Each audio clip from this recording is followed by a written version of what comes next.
ನಮಸ್ಕಾರ ಗೆಳೆಯರೇ, ದಿನದ ಕತೆ ಚಾನೆಲ್ಗೆ ಸ್ವಾಗತ. ಇವತ್ತಿನ ಕತೆಯನ್ನು ನೋಡೋಣ.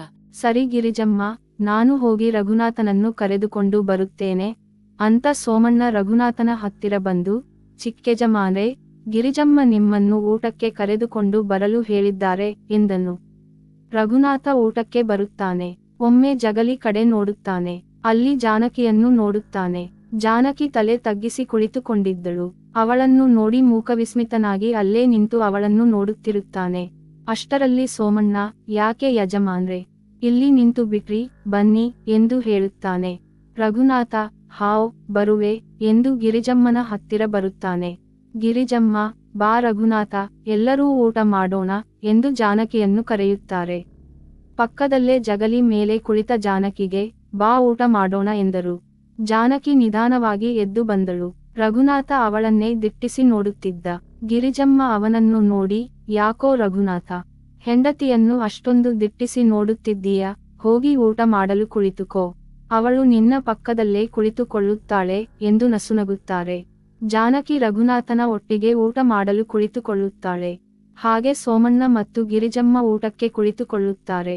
ಊಟದ ಎಲೆ ಹಾಕುತ್ತಾರೆ. ಅದರ ಮೇಲೆ ವಿಧ ವಿಧವಾದ ಅಡುಗೆಗಳು ತಂದು ಬಡಿಸುತ್ತಾರೆ.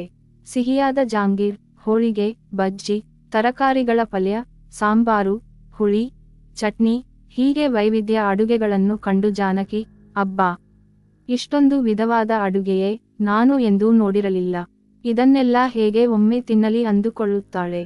ಗಿರಿಜಮ್ಮ ಜಾನಕಿಯನ್ನು ನೋಡಿ, ಜಾನಕಿ, ನಿನಗೆ ಎಷ್ಟು ಬೇಕೋ ಅಷ್ಟು ತಿನ್ನು, ಯಾರೂ ನಿನಗೆ ಒತ್ತಾಯ ಮಾಡೋದಿಲ್ಲ, ಸರಿಯೇ ಎಂದಳು. ಜಾನಕಿ ತಲೆಯಾಡಿಸುತ್ತಾ, ಸರಿ ಎನ್ನುತ್ತಾಳೆ. ಎಲ್ಲರೂ ರುಚಿಯಾದ ಊಟವನ್ನು ಮಾಡಿ ತಾಂಬೂಲ ಹಾಕಲು ಕುಳಿತುಕೊಂಡರು. ಸೋಮಣ್ಣ, ರಘುನಾಥ, ಗಿರಿಜಮ್ಮ ಮೂವರು ತಾಂಬೂಲ ಹಾಕುತ್ತಾರೆ. ಜಾನಕಿ ಅಲ್ಲೇ ಸುಮ್ಮನೆ ಕುಳಿತುಕೊಂಡಿದ್ದಳು. ಗಿರಿಜಮ್ಮ ಸಂಬಂಧಿಕರ ಹೆಂಗಸರನ್ನು ಕರೆದು, ಹೋಗಿ ಜಾನಕಿಯನ್ನು ಶೋಭನ ಶಾಸ್ತ್ರಕ್ಕೆ ತಯಾರು ಮಾಡಿ ಎಂದರು.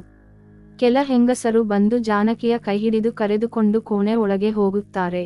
ಗಿರಿಜಮ್ಮ ಶೋಭನ ಶಾಸ್ತ್ರಕ್ಕೆ ಅಂತ ಸುಂದರವಾದ ಸೀರೆಯನ್ನು ತಂದಿಟ್ಟಿದ್ದರು. ನೀಲಿ ಬಣ್ಣದ ಕೆಂಪು ಅಂಚಿನ ಸೀರೆಯದು. ಜಾನಕಿ ಸೀರೆಯನ್ನು ಕಂಡು ಖುಷಿಯಾಗುತ್ತಾಳೆ. ಜಾನಕಿ ಮನಸ್ಸಿನಲ್ಲೇನೋ ಭಯವಾಗುತ್ತಿತ್ತು.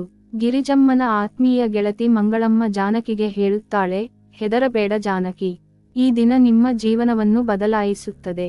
ನಾಳೆ ನೀನು ಪರಿಪೂರ್ಣವಾಗಿ ರಘುನಾಥನಿಗೆ ಹೆಂಡತಿ ಆಗುತ್ತೀಯ, ಈ ಮನೆ ಗೃಹಿಣಿ ಆಗುತ್ತೀಯ. ಈ ದಿನ ತನು ಮನ ಎಲ್ಲವನ್ನೂ ಅವನಿಗೆ ಸಮರ್ಪಣೆ ಮಾಡಬೇಕು. ಭಯಪಡಬೇಡ, ನಾವು ಕೂಡ ಈ ದಿನ ಕಳೆದು ಬಂದವರೇ ಎಂದು ಅವಳಿಗೆ ಧೈರ್ಯ ನೀಡುತ್ತಾಳೆ. ಜಾನಕಿಗೆ ಆದರೂ ಭಯ ಕಡಿಮೆ ಆಗಲಿಲ್ಲ. ಪಕ್ಕದಲ್ಲಿನ ಹೆಂಗಸರೆಲ್ಲ ಜಾನಕಿಯನ್ನು ನೋಡಿ ಒಮ್ಮೆ ಜೋರಾಗಿ ನಗುತ್ತಾರೆ. ಜಾನಕಿ ತಲೆ ತಗ್ಗಿಸಿಕೊಂಡು ನಿಂತು ಬಿಟ್ಟಳು. ಮಂಗಳಮ್ಮ, ನಡೆಯಿರಿ ನೀವೆಲ್ಲ ಹೊರಗೆ, ಅವಳನ್ನು ಮತ್ತಷ್ಟು ಗಾಬರಿಗೊಳಿಸಬೇಡಿ, ನಡಿರಿ ನೀವು ಎಂದು ಅವರನ್ನೆಲ್ಲ ಹೊರಗೆ ಕಳಿಸುತ್ತಾಳೆ.